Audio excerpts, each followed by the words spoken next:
What up guys, welcome to the channel where I share tips, tricks and strategies for you to double, even triple your email revenue. If you run an e-commerce store and you make 5, 6 or 7 figures a month, this is the channel to be. So today we're going to go into how to write emails that are not spammy. Let's get right into it. So to get right into it, it all comes down to trust. Building a real connection, building that relationship, that is what matters, right? That's how you build trust. So in this video, we're going to go into 3 things. For you to not write spammy emails and write emails that actually convert and they build a compounding ROI from the user, means the more emails they open, the more they bought into you, the more they are being the more they move forward towards being an advocate for your brand instead of just an average consumer. So, 3 things. Number 1, we're going to talk about customer lifetime value and the life cycle of the average user. Number 2, we're going to talk about trust. And number 3, we're going to talk about the element of proof. So, let's get right into it. Number 1, customer lifecycle journey, or customer lifetime value. There's a lot of buzzwords for this, but the main idea is it's all about that retention marketing, that loyalty, that it's like 10 times easier to make a sale from somebody who's already purchased from you than somebody who hasn't. It's that concept, right?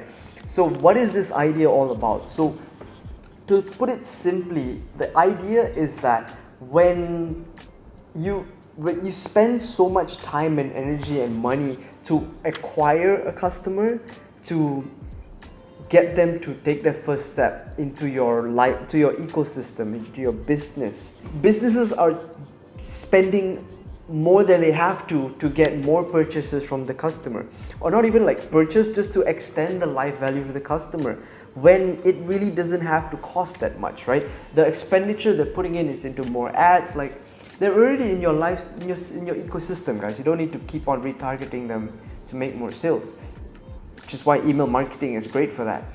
But yeah, anyways, getting off track. So customer lifetime value.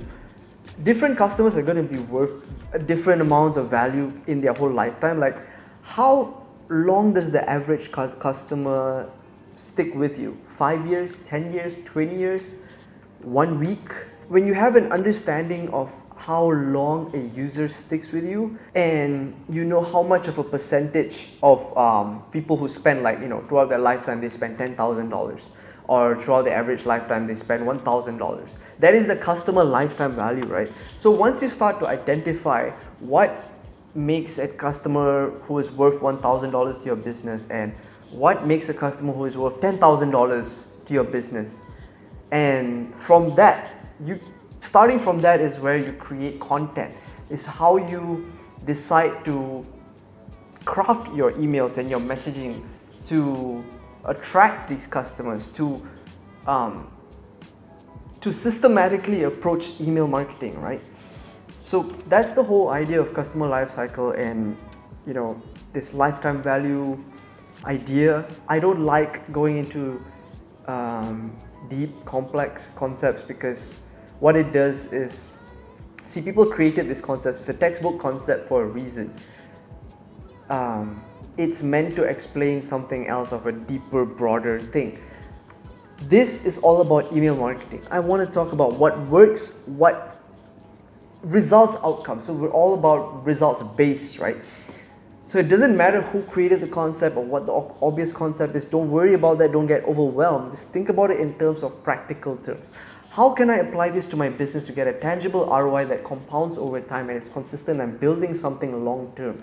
How can I use this concept to do it? Not, am I understanding this concept fully? So take this concept, apply it to your business, break it down, see how much is the average user worth to you, and craft content that attracts the customers that are worth the highest, and also craft content to groom or nurture current consumers to be higher lifetime value consumers to you.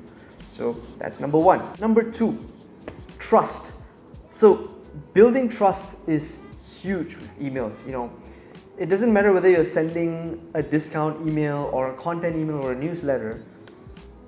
Building trust is something that is a little more subtle. So everyone has seen the iceberg concept, where the top is what you see, but there's a huge ass like 2, 3, 4 times bigger than what you see on top.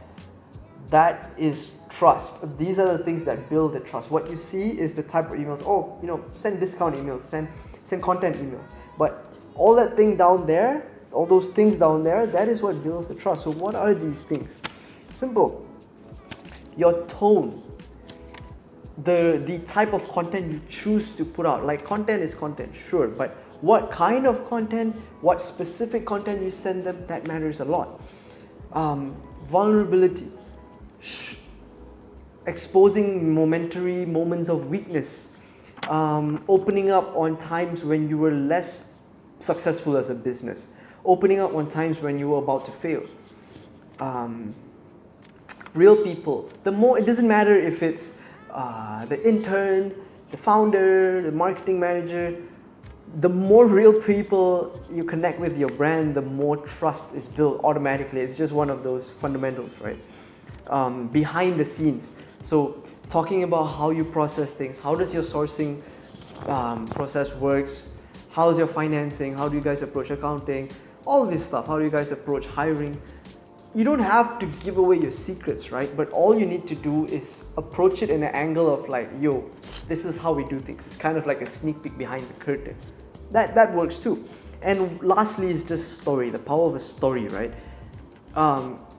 The cool part about stories is the trust is communicated through the storytelling. So it doesn't matter if it's your story or somebody else's story, it's how you tell the story that builds the trust. So this is trust. That's number 2. Number 3, proof. So, number 1, you understand the customer lifecycle, you understand the buyer's journey, and you know how to create content from that to attract and nurture these consumers to be higher lifetime value to your business. Number 2 is trust. You know the kind of content, the kind of angles you should take when for existing content types that you're already sending to your emails, to add that extra compounding effect, to be not spammy, to craft better emails essentially. And so number 3 is proof. So how do you add proof? Studies, PR or media appearances, videos by influencers, associations with other bigger brands. Things like these are also like fundamentals, right? The more of these elements you integrate throughout your messaging, the more solid and the more overall trust you build with the consumer, right? That relationship, that connection. It's all about that, guys. It's just small little building blocks. Just make sure the pieces are in place and you'll have a messaging that works. So that's number 3. This is the end of the video. Super simple, very short one today. It's all about how do you write emails that are not spammy and people love opening and skyrocket your open rates. So thank you, like, comment, subscribe. Till next time.